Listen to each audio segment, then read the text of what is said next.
if you can catch your thoughts in the early subtle stages of each day. And the reason we say of each day is because while you are sleeping, the momentum of your thoughts does subside because your active attention to them isn't happening. And so that doesn't mean that tomorrow you won't wake up and remember today or yesterday, because you undoubtedly will. There will be things that will remind you, and it's easy to return both to the things that you like to think about and the things you don't like to think about. But in the morning when you first awaken, the momentum of all thought has subsided so substantially that you could begin a better feeling trend if you wanted to, or if you decide to. And that really is where your power is. It's in those early thoughts in the new morning, or those early thoughts after meditation, after you've quieted your mind. Because in the lack of momentum, you can choose the momentum that you would like to encourage. Clarity of desire is so much more important than you may realize. Clarity of desire.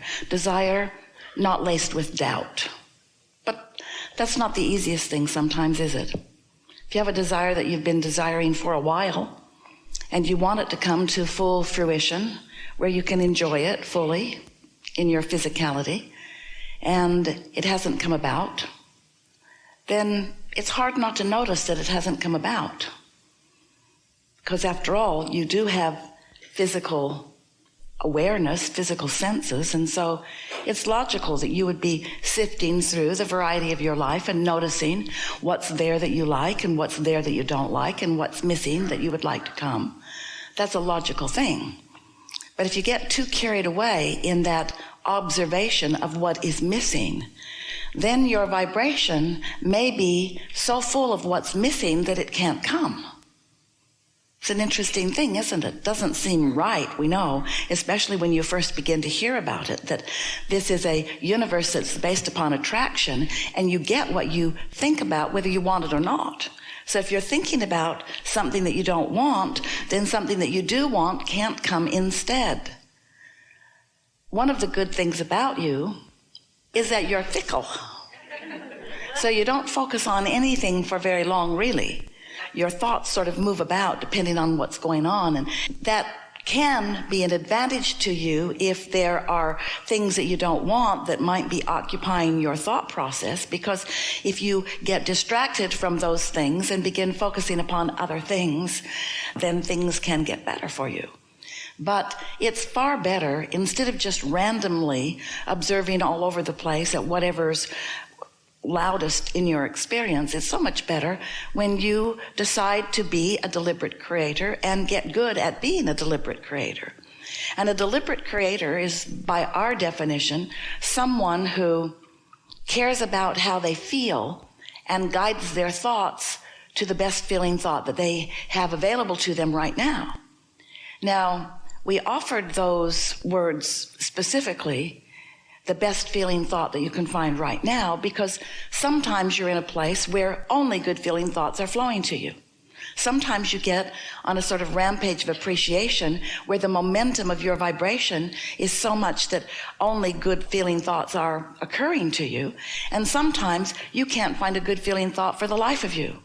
Sometimes it feels like your thoughts are thinking you, because your mind is just full of thoughts that you don't want to be there, but you can't change the subject sometimes. And that's because law of attraction is managing things. And if you've got a vibration going, and it really doesn't matter why, and it's about things not going well for you, then that is your vibrational output, which means that is your vibrational point of attraction, which means even from your own thoughts, you can't find good ones. It's not just that it feels like the universe is beating up on you. It's not only that it feels like people around you aren't being all that nice. It's that you yourself are beating up on yourself with your own thoughts that don't feel good. And so we call that attraction by default, or creation by default, rather than deliberate intent. And it's a natural thing, but you can, not all at once, but you can gradually improve that. You can think more good feeling thoughts today than you did yesterday, and your point of attraction will improve. And the next day, more still, and your point of attraction will improve, because law of attraction will help you on the momentum of the improved thinking, and law of attraction will help you on the momentum of the not good feeling thoughts. The law of attraction just yields to you more of the thoughts that you are thinking. So here you are in these magnificent bodies, and you understand your personalities to some extent. And we want you to feel with us the importance of you here now. We mean in this body, in this personality, in this time and space. It matters that you're here. You came with great intent. You came from non-physical, and some of you acknowledge that. You believe that there is something after this life experience, and it's logical that there was something before this life experience. We would like you to have a clear understanding of how the non-physical meshes with the physical, and how important the physical is to the non-physical, as the non-physical is important to the physical. We would like you to understand that we really are all one, with the potential of blending more than most physical humans allow, because of the thoughts that they are thinking. But you were source energy before you came into this physical body. And of course you will be source energy once you have what you call your death experience. There is no death because you are eternal. But as you take your focus from this body and reemerge back into the non-physical, of course, there is that experience. But what we want you to understand is that even while you are here in this physical body, that the larger part of you, the energy from which you have come and the energy to which you will return, is still present and active with you. Sometimes you refer to that as your soul. Sometimes you refer to that as your guardian angels. Sometimes you call that God. It doesn't matter what the label is, but it is important that you understand the existence of that source energy part of you. So, in all moments that you are conscious and in this physical body, awake and focused, you are calling a point of attraction to you, but your inner being is also calling a point of attraction to the non-physical part of you. So, there are two points of attraction, you might say, that it is to your advantage to blend. You sort of get what we're talking about? The non-physical you is focused upon your furthermost evolution. When you know what you don't want and you ask for more, that more money, or that more love, or that more appreciation, or that more clarity, that more whatever it is that your life has caused you to ask for, is being lived now by that non-physical part of you. So that non-physical you is now standing in this more expanded place, and law of attraction is responding to you in that more expanded place.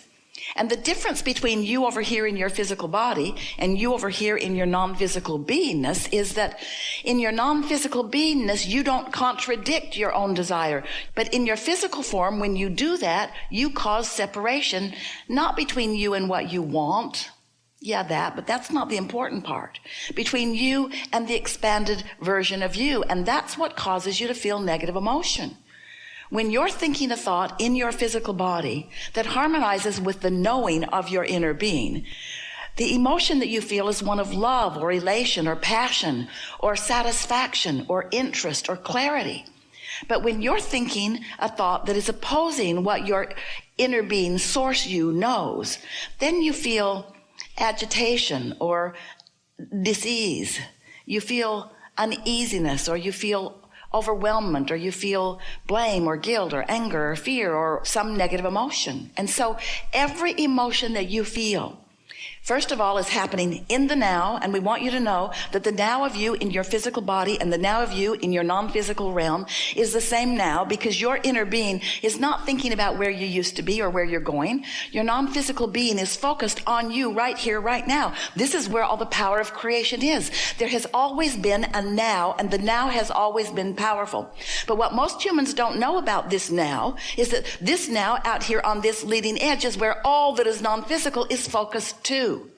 Humans have got that so confused in their mind because you tell stories to yourself, flawed premises like source is already done with creation and source is sitting and waiting for you to catch up. And nothing could be further from the way that it is. You can't explain eternity in that way, with somebody being done with something.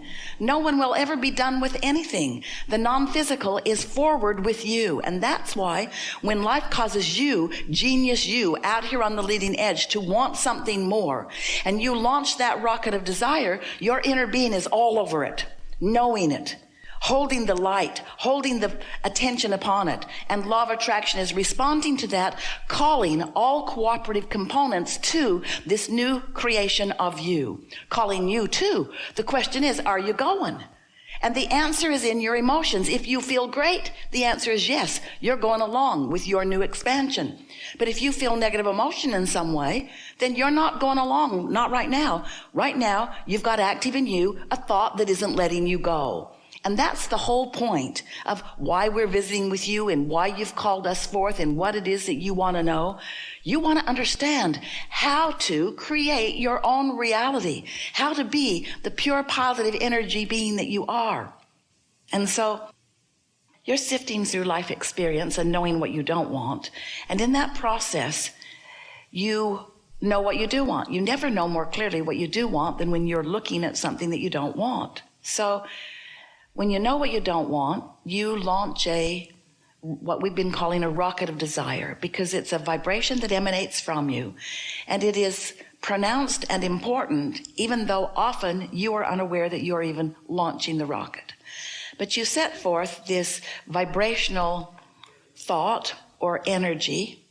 But if you're like most people, even though you've launched this rocket of what you do want, since you launched it from an awareness of what you don't want, you have an awareness of where you already are about the same subject, and usually they are opposing thoughts. So you don't get any immediate response from your new thought.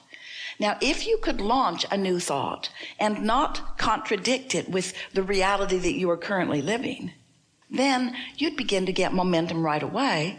And because of this, you would come to know the powerful being that you really are, because things are always working out for you and you're supposed to get what you want. And when life shows you what you want and you begin momentum in that direction, if you weren't countering it with other thoughts, the momentum would take care of itself.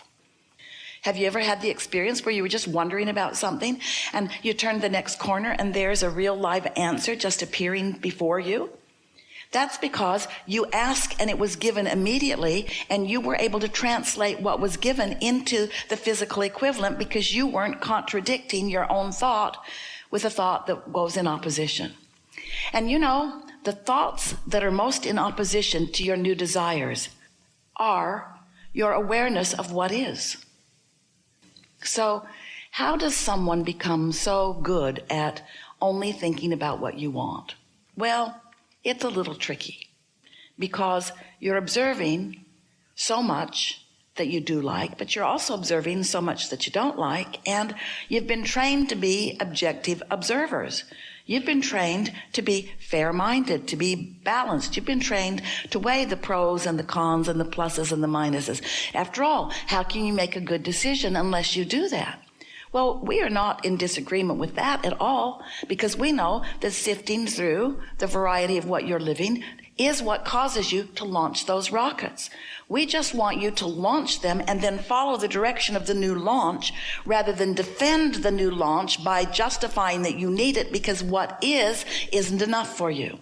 If you could just trust more that when you launch it, the universe is after it, that your inner being is after it, that source is helping you, then maybe you could relax a little bit and just understand that things are working out for you and that universal forces are assisting you. We have come into your experience in order to explain to you how the laws of the universe work, and more important, who you are in this universe on this leading edge. You are creators out here on the leading edge of thought, where thought turns to things, where you get full manifestations of the ideas that are occurring to you as you are moving through life experience.